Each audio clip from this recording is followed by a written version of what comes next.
Bonaduce, life coach. Danny Bonaduce, life coach. And now it is time for Danny Bonaduce, Life Coach. We'll be taking your calls, and we also take your emails at lifecoach@KZOK. Life Coach brought to you by Goldberg Jones Divorce for Men. Call 1-800-DIVORCE. Let's talk to John in Everett. Good morning, John in Everett. Hey, good morning, Sunshine. How you doing, man? I'm good. How are you? I'm real well. What can I do for you? I have a question about career change. All right. I'm an electrician, and I have been for about 2 years now. And within the next 6 months to a year, I should have enough hours to get my journeyman's card. But I'm kind of making some pennies, and I was considering applying for a 5-year apprenticeship through Puget Sound Energy that would pay a lot more. I was just curious, should I wait it out and get my journeyman's card so I have a fallback plan, or should I just make the jump and get the benefits and the money now? See, that's one of the wonderful things about Life Coach. When you say it out loud, the answer's in it. What will happen if you stay right where you are for 2 more years? Yeah, not much. Okay, I'm sorry, you don't get your journeyman card? I'll get it, but I won't be making nearly as much money as I could in the other place. Right. I was just curious. But don't quit one career to start another one. Your apprenticeship is a great idea, but life's really tough, man. So you're going to be tired for a little while. Electrician is one of those dream jobs, but it's not a dream job because people could do it if they'd study enough, if they'd train enough. So here's what I say, man.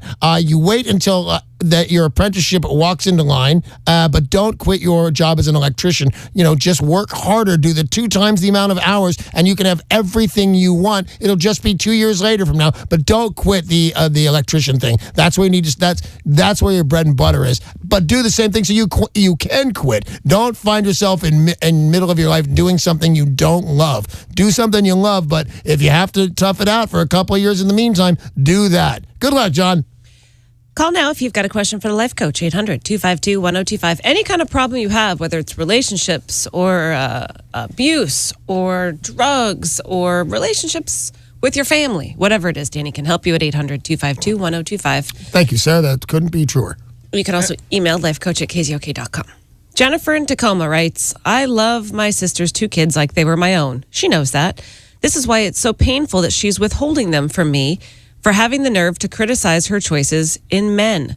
She's divorced and has made a habit of dating losers. I pointed out that her new boyfriend is the latest in a long string of losers, and now she's not letting me see her kids. They're 10 and 12, and I love to take them out and do fun stuff with them. How would you advise remedying this situation? Well, first of all, congratulations on being right. That's the reason you are not seeing those kids that you love is because you're right. And your sister wants to punish you, and that's the way she can see to punish you. It's, when women or guys, whoever it is, you've been together with somebody for a long time, you don't like being alone at all. You make really drastic choices, so you're absolutely right. So here's what I'm going to recommend. Unless these guys are harmful to the kids, because, I got an ex-wife, I got kids. I don't know. She's single now. I don't know who she's going to start dating. You think you don't want to bring a bunch of people around the kids. Your sister's making mistakes, but as long as these losers, and I believe you, they are losers, are not in any way not harming the kids, and I don't mean physically, you'd all come to choice what they do, but just being a bad role model around your kids. If they're not doing anything super bad, go with them. Let her make her life choices, even if they're wrong, if they're not hurting anybody. If it's not hurting anybody, it's not really your place. Plus, you love those kids, and I'll tell you right now, she's not going to let you see them because she feels terrible about herself. Hey, thanks very much for the letter. Allison and Cleellum, you are up next for Danny Bonaduce, Life Coach. Allison, what's up?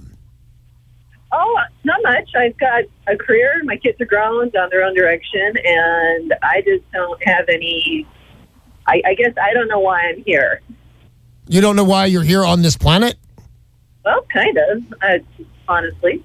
You know what's weird about that, Allison, is that I think everybody goes to, what's the big question in life? Why are we here? That's it. That Stephen Hawking's guy would not have a job, serious biz, if everyone weren't saying, why are we here? Who am I? What do I stand for? Is there a God? Why is the sky blue? These are the eternal questions. Here's the problem, Allison, because that's what separates you from a lot of other people. is that question kind of haunts you rather than everybody just going, oh, I wonder why I'm here, and then going about their daily business. There's something, in my opinion, I hate this expression, blowing smoke, but there's probably something exceptional about you. We all wonder, why are we here? Very few of us ponder it enough to really want some answers. You know what? Have you looked into, kind of not religious books, but things that, like TM, things like that, Zen, meditation, yoga? Have you started to do any of that? Well, I've done yoga. I've done plenty of counseling. I don't know about the Zen. I haven't really read a whole lot about it. Well, I was just naming names. I haven't done that. I haven't done any Zen. I just know it exists. But that's what I'm saying. There might be something kind of exceptional about you. You're doing these kind of things, and they're helping you find the answer to why I'm here. So here's the life coach answer for you. You're not going to get an answer. Not ever. Not in this lifetime. There are certain things that you need to do. You need to take care of yourself. If you need to take care, you have grown kids, you said. You need to take care of them. You need to be a decent taxpayer, a decent citizen, a decent lover, a decent wife, whatever that is. As long as you benefit the world by being in it, there's your answer right there. Here's why I'm here. It's to benefit these other people, and you're going to get the answers that you're looking for because you, like I said, I think you might be exceptional there, Allison. Thanks for the call. 800-252-1025. That's the number to get through to Danny Bonaduce, life coach. And remember, if you need to change your name, you can call yourself Steve or Becky or John or Mary or Jane. Larry in Seattle, you were on with Danny Bonaduce. Hey, Larry. Hey, What's up, buddy? got a question for you. Shoot.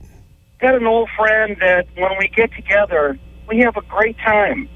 And when he was going through a divorce, he came over a lot, and we gave him some good support. And now that he's, he's back on his feet again, we never see the guy. And it's kind of funny, when we do get together, we have an absolute wonderful time. But there's never any reciprocation of him calling me up and say, hey, let's get together for lunch, or let's do coffee or something, or come on over for dinner or anything. It's always me calling him up. And are you in a better financial situation than he is? No, not at all. What is it you're looking for? Well, I'm looking for a little reciprocation, that's all. So you want to have dinner at his house sometimes? You want to go out and have him pick up the tab? No, not at all. I just like to have him call me up and say, hey, Larry, what's going on, man? Come on over. Wow, that changes everything. That changes if you were telling me I want him to pick up the tab or things like that, I had the answer for that right there. But you just want this guy to call you and say that he's thinking of you? That could be it. Wow. And how long have you known this guy? Oh, about 15 years. I'd want to do this without hurting anybody's feelings, but have you come to terms with there's a chance maybe he doesn't care about you that much? I think that could be it. That could be it, and I'm sorry about that. And I'll tell you this, Larry, from my viewpoint, he's probably wrong. But if you're doing lovely things for this cat and he does not, just call up and say, how's it going, man? How have you been? I think you're thinking about this guy more often than he's thinking about you. And not to follow that to some weird conclusion, I think you're doing too much importance on this guy. You should get prepared for he's not of the character you are. This speaks way more about him than this speaks about you. You are exactly who you are with or without this guy. You enjoy this guy's company, but he doesn't know the right. I should call my buddy Larry and just say, hey, Larry, I've been thinking, he's not that kind of guy. You're the guy with character in this. And I'm going to tell you this, and this is very important. Don't stop seeing this guy. Come to terms with the fact that he's not going to call you out of the blue and say, what's up, buddy? Been thinking about you. That's your job. But you want to have the fun that this guy brings into your life. You just need to know that's not going to happen on the other end. He's not going to do the one thing that you asked for. He's not going to reciprocate. And if you want him in your life, ignore it. Ignore that he doesn't do that, because that's his way and that's what it's going to be. And get the fun out of him that he brings, because he does bring it. Hey, thanks, Larry. I appreciate it. We've got time for one more email on Danny Bonaduce, life coach. Kim in Seattle writes, I've been in a relationship for 13 years with a man who has been married 3 times and has 2 sets of twins. Wow. What's he eating? One son, who is 39, has 6 DUIs and anger problems. He's smart, but also selfish and manipulative. He lets anger and selfishness ruin his life. We've bailed him out before financially, but he's back in jail again for DUI, 1 month shy at the end of 5 years probation. He keeps asking for money, and now we're ignoring his letters. Is tough love appropriate here? Is avoiding contact the answer? I can't believe this is a real letter. Yes, this guy's a cancer. He's a poison in your relationship. And here's the thing.